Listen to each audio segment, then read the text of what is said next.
Barnabas is going to come up at some point in that discussion. And this chapter is dedicated to Barnabas.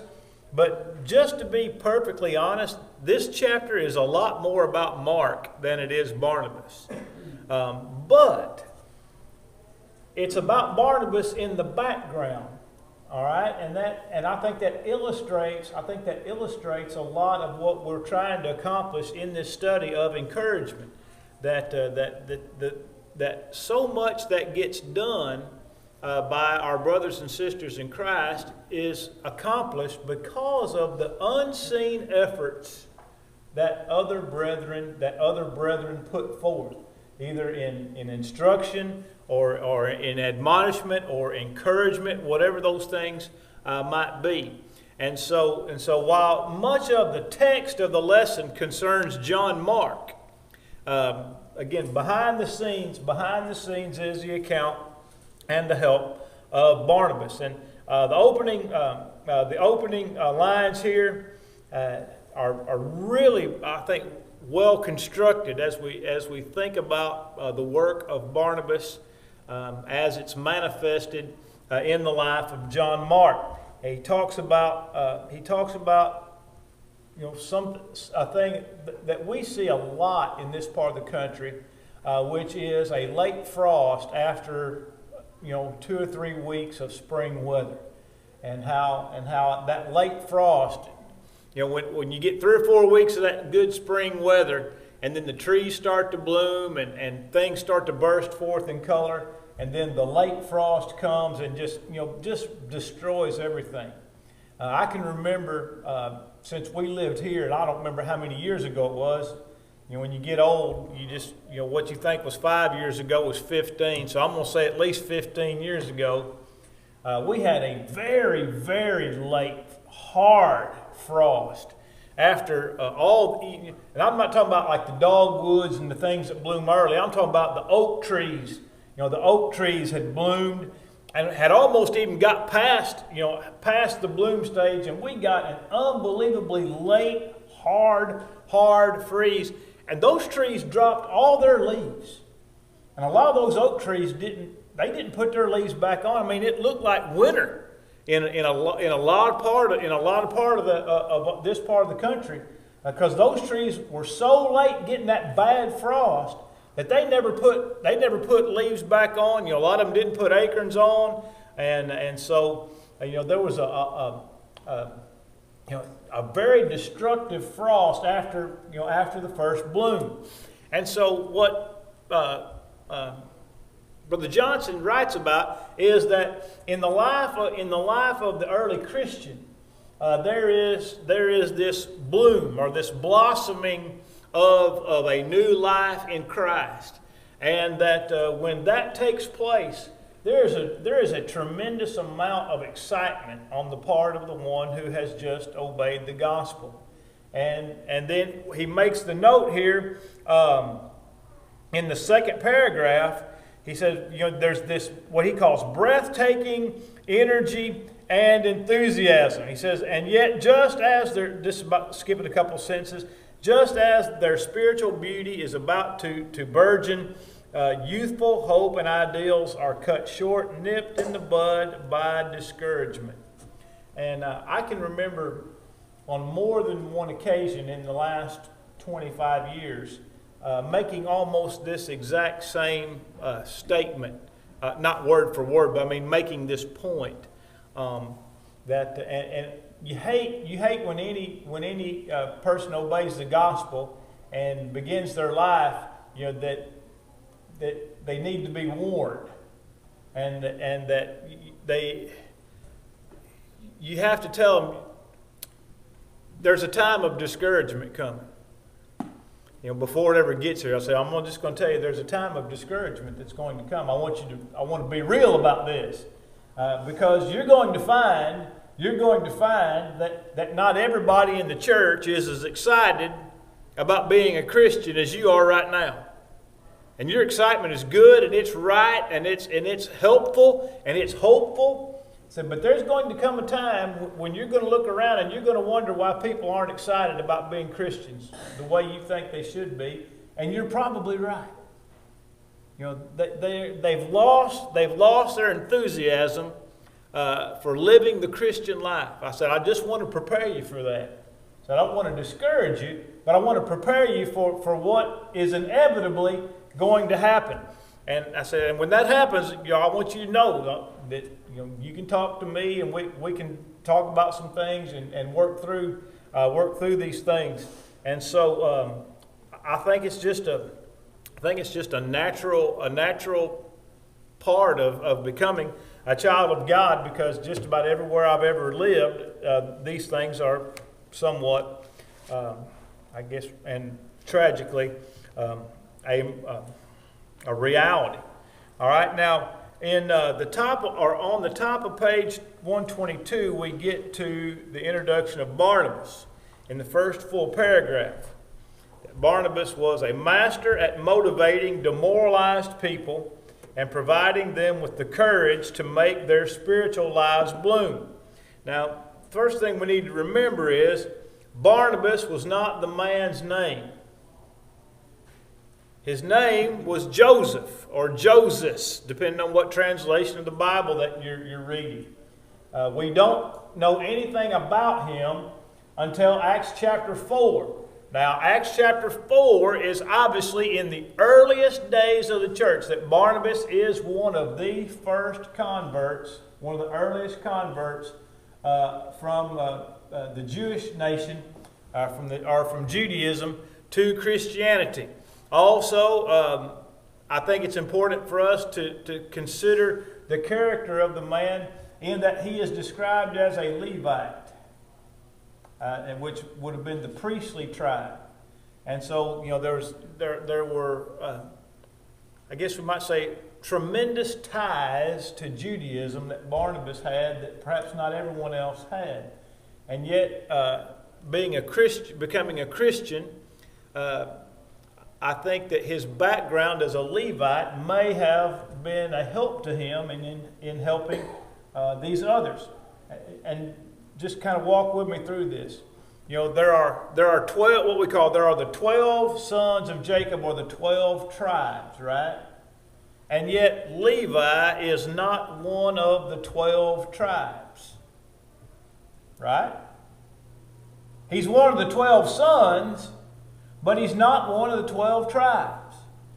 Joseph was one of the 12 sons, but Joseph was not one of the 12 tribes. And Joseph dedicated his two sons, Ephraim and Manasseh, to his father. And so those two, Ephraim and Manasseh, made up the difference of the 12, that there were 12 tribes, Levi not being one of those 12, and Joseph not being one of those 12, but being replaced by Joseph's sons. And so when we think about the 12 tribes that we see on the map, 2 of those are actually Joseph's sons, and not the sons of Jacob. Now, having said that, the tribe of Levi was given no land inheritance. And that was the stipulation. There were places for the Levites to live, and there were provisions made. The offerings and sacrifices that the Jews made were made in order to provide for the needs of the Levites. So the tribe of Levi and the Levites were well accustomed to being dependent on the generosity of others to make sure that their needs were met. Now, I'm sure by the time we roll down here to the first century, when the church was established, that a lot of what we know as Judaism has gone the way of all the earth, because Israel is no longer a nation so far as a physical land nation. There are no boundaries between Judah and Benjamin and Manasseh and Dan and Gad and all the others. You know, they're just simply more of a nation by relationship and genetics, as opposed to individual tribes. And because we know that Barnabas lived in Cyprus, which was an island off the coast, and he had land. And so he was making his own provisions. But my point is that being a Levite, he certainly felt a keen responsibility to take care of people when they were in need, because he understood what it meant to be a Levite and rely on the same.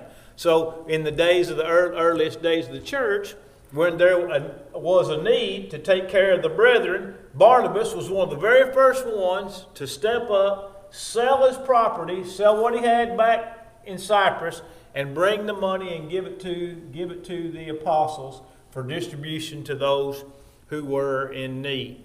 All right, so that's our first introduction to Barnabas, is that he was willing to sell all that he had to take care of the church in the earliest the earliest days of the infancy of the church. And so that's our introduction to Barnabas. But again, his name was not Barnabas, it was Joseph.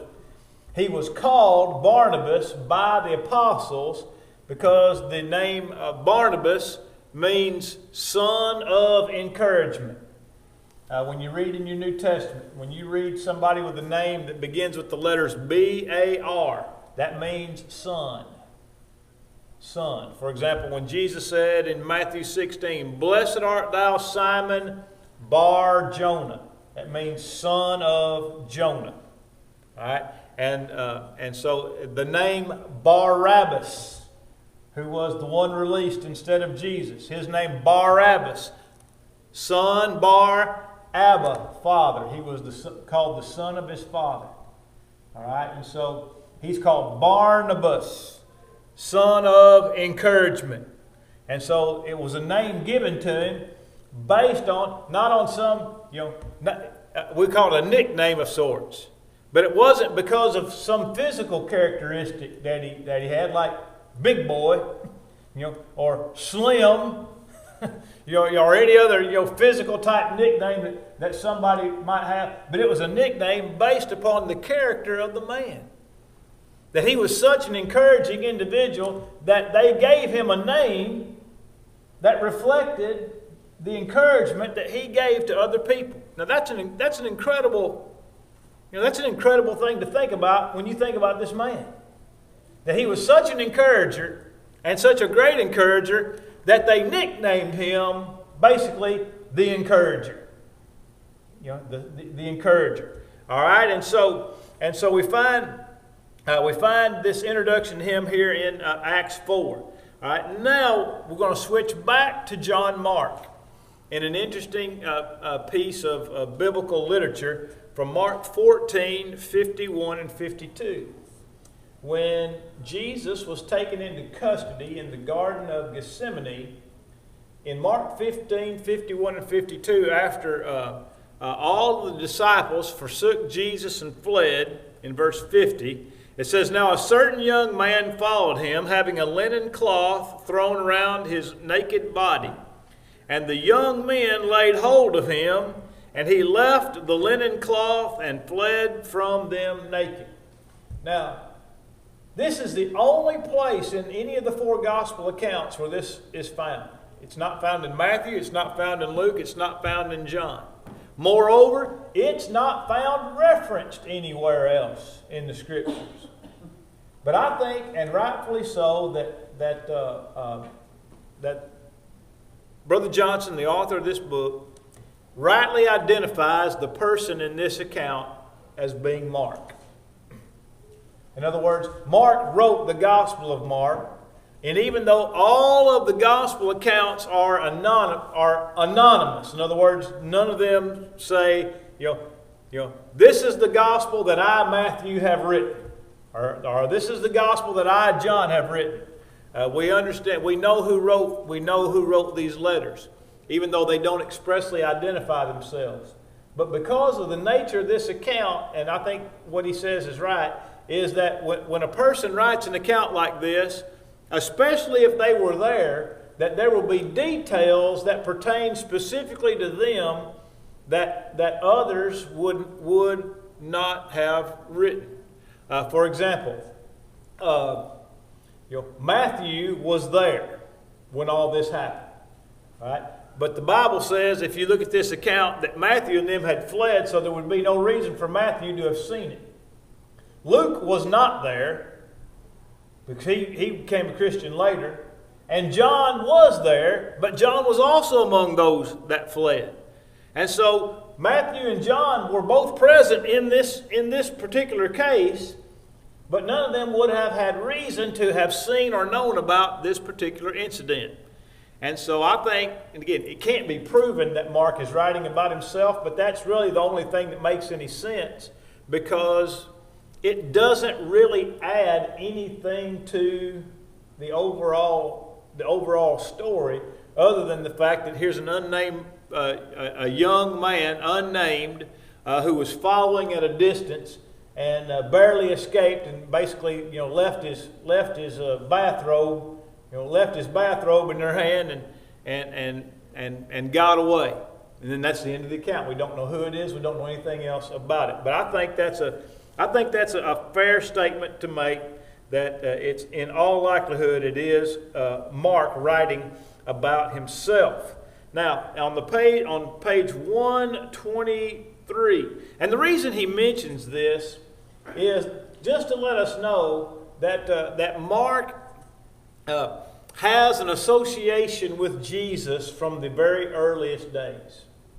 All right? And thus has an association with Jesus and an association with from the church from the outset. I mean, I think it's safe to say that probably that Mark and his mother were among the 120 there in Acts chapter 1. They were a part of the earliest group of disciples, and so he's simply just making the point that Mark has been around a family that has ties or some type of relationship to the Lord from the earliest days.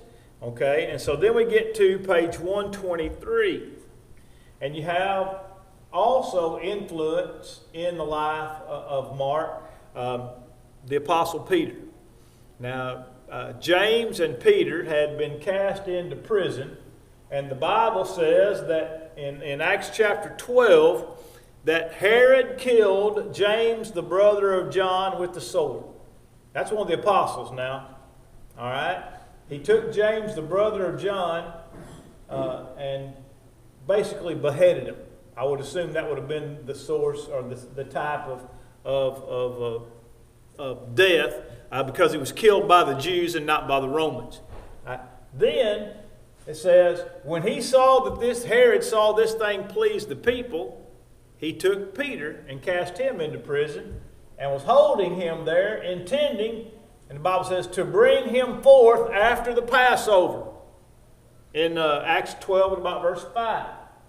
And so bring him forth means he's going to bring him out in public, and he's going to execute him just like he had executed James.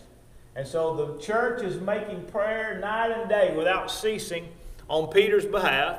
In the middle of the night, an angel appears, strikes Peter in the side to wake him up, and he says, get up and put your clothes on. And so he gets up and he girds himself, and as he walks with this angel, just all the doors just open up in front of him, one right after another. And they just walk right out of the prison.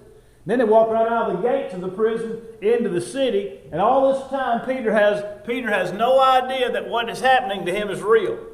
He thinks he's in some type of a dream or a vision. And then once he walks outside the gate into the city, he realizes this is the real deal. I am free.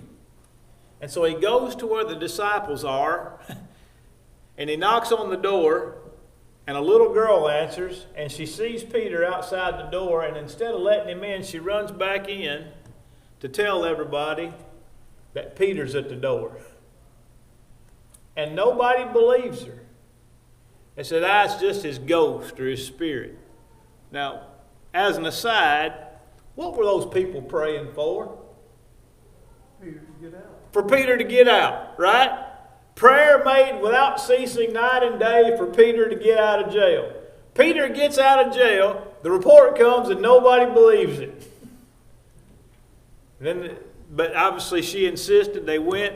Peter tells them to be quiet, not to create a big ruckus, and it was him. But here you see on page 123, it says, And when Peter had come to himself, he said, I know that for certain the Lord has sent his angel, delivered me from Herod, the expectation of the Jewish people. So when he had considered this, he came to the house of Mary, the mother of John, whose surname was Mark, where many were gathered together praying. And so we find again young Mark being raised in a household that was accommodating to all the brethren, even in times of danger.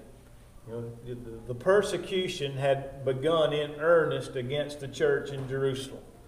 And Acts 7 with the stoning of Stephen. And then Saul with his persecution there in Acts 8. And then the death of James, the brother of John. And so we find that Mark is raised in a household that is a household of extreme faith and courage when it comes to Jesus.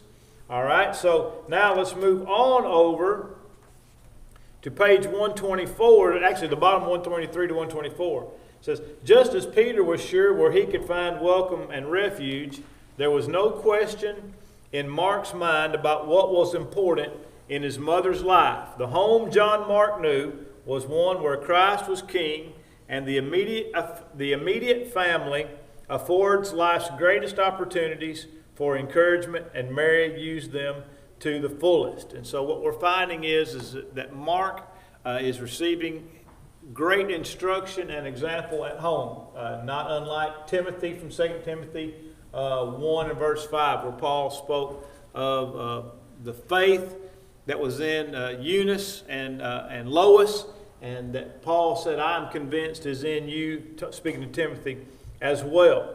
Now, moving all the way down to the bottom of 124. I find all of this interesting in view of where John Mark's story really begins. You know, if I were to ask you something, well, let me just do this. If I were to ask you to tell me one thing about John Mark, and now don't say anything that I've already told you tonight, because most of us wouldn't have thought about those things tonight. If I said, tell me one thing that you know about John Mark, what's the first thing that comes to your mind? I mean, I know what comes first to my mind, but you know, what's he most well known for? Well, he might have been preaching to the Gentiles more than the Jewish people. That's true, but what do we know about his life from his autobiography or from his biography?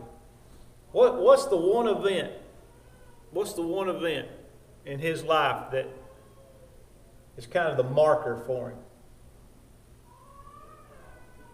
How about when he went with Paul and Barnabas on the first missionary journey and got all the way around to Phrygia and Pamphylia and then turned around and went home?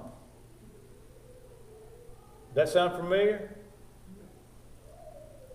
That's where we're really introduced to John Mark. In other words, that's kind of the pivotal moment in his life, so far as what the Bible has to say about him. So there was one time there they wanted to get him again, and they didn't want to because he didn't want to go. Right, I remember that. Right, that's exactly right, and that's again Paul and Barnabas. Yeah. Right, but he's with Paul and Barnabas. He goes with them in the earliest days of Barnabas' work there in Acts chapter 12. And then the missionary journey begins in Acts 13. And as they went through the island of Cyprus, and then they go on, they sail around to Phrygia, which is just, kind of from what we call the Holy Land, would be just to the northwest and on that coast. And it doesn't say anything other than they got there and John Mark went home. Said he was not willing to go. He turned around and went home. So then Paul and Barnabas, they go on their journey through Antioch and Iconium and Lystra and Derbe. And they make that circuit, and they come back, and they go back, and they report to the church at Antioch, and they're there for some time, and then Paul says, hey, he says, and I said it was Paul, it may have been Barnabas, let me make sure on this. Look in Acts chapter,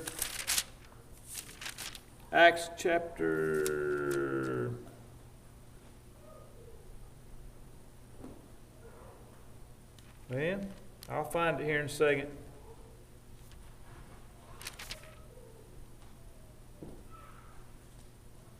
Well, where is it? I'm almost certain it's in 14. Well, that's where I was looking. But that may not be right. No.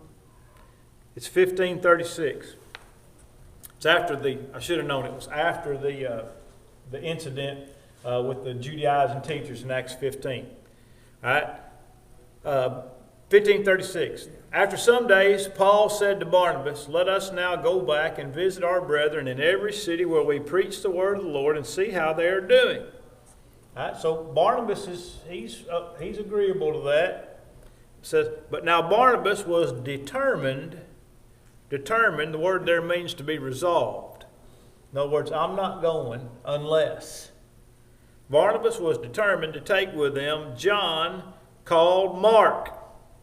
But Paul insisted that they should not take with them the one who had departed from them in Pamphylia and not gone with them to the work. I love that. Why didn't he just say he was determined not to take him with him? See, Barnabas was resolved to take John Mark, right? Now, by the way, who's writing this? Luke is writing this. Right? And so Luke is writing this, and Luke says Paul was determined not, and rather than say Paul was determined not to take him, or did it say Paul was determined not to take John Mark? It says Paul was determined not to take what? The one who had deserted them when they got to Pamphylia and not gone with them to the work. In other words, it sounds like Luke held a grudge against John Mark too. You think about, sometimes people when they don't want to say somebody's name, they just say some descriptive term about it, right? Sometimes as a joke, say the one who shall not be named. The one who shall not be named. A friend of mine never refers to his ex-wife by her name. She's always my crazy ex-wife. In fact, I don't even know what her name is. But I've heard him say the phrase, my crazy ex-wife, 1,000,000 times. So that's the only way I know her. But I don't know if she's crazy or not. But the point is, he's not going to name her because of some terrible event. And Luke is not going to name John Mark. Now, he names him because of Barnabas, but he won't name him because of Paul. In other words, we're going to remind everybody exactly what he did. Now, the contention, the Bible says, became so sharp between them that they determined to go different directions. And Paul took Silas, and he went, instead of getting on a boat and going back the way they came the first time, he went north by land. Barnabas took John Mark and did exactly what they had purposed to do to begin with. Went back and visited all of those cities where they had gone the first time. And so we find that Barnabas was determined to give people a second chance. Now, the thing that in my mind disturbs me the most about this is who helped Paul when he got to Jerusalem after he obeyed the gospel. Paul obeyed the gospel in Antioch, and he began to preach, and then they decided they were going to kill him. So they let him down in a basket at night, snuck him out of the city, and he went to Jerusalem and tried to associate himself with the disciples, but they were all afraid of him because they'd heard of all the things he'd done. And somebody went to bat for him. And that somebody was Barnabas. And Barnabas carried him to the apostles and declared to them all the things that had happened with Paul on the road to Damascus and then also there in Damascus. So it just seems odd to me that somebody who had been blessed by the encouragement of Barnabas was somebody who later on was not willing to let Barnabas bless somebody else with that same encouragement. Now, I can't explain it. I don't understand it. But I do know this. That it did not harm Paul's opinion of Barnabas.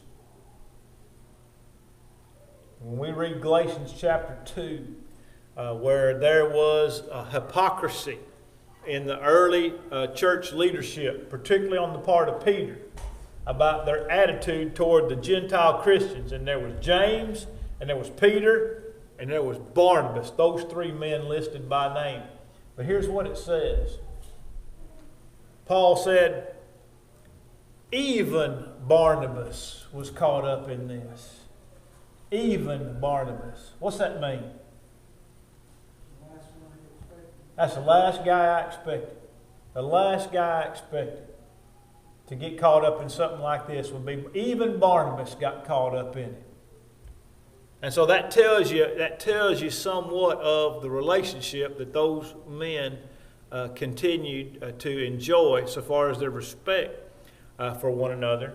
And by the way, Paul himself was eventually won over in regard to John Mark. Because at the end of his life, he told Timothy to send John Mark to him. It says, for he is formerly unprofitable and now is profitable. Now, it's not that he was unprofitable. Paul just determined that he was unprofitable. But then, because of the influence of Barnabas and the fact that Barnabas gave John Mark a second chance to do the work of the Lord, that John Mark became a vital and valuable asset to Paul in the last days of his ministry. And so, to me, it's just the whole thing finally comes full circle with the work of Barnabas that were first introduced to him in his encouragement of the early church. Second, that we are encouraged by his going to bat on behalf of a murderer who would eventually be known as the Apostle Paul, and then that he was willing to give John Mark a second chance. And look at all the things that were accomplished by Mark because Barnabas gave him a second chance. That Barnabas still believed in him. How many people have been blessed by the gospel of Mark in 2,000 years? And how many people have been blessed by the account of John Mark, who at one time was, for whatever reason, unwilling to go, unwilling to finish what he started. But somebody gave him a second chance. Barnabas gave him a second chance and allowed all of these other things to be a reality for us today.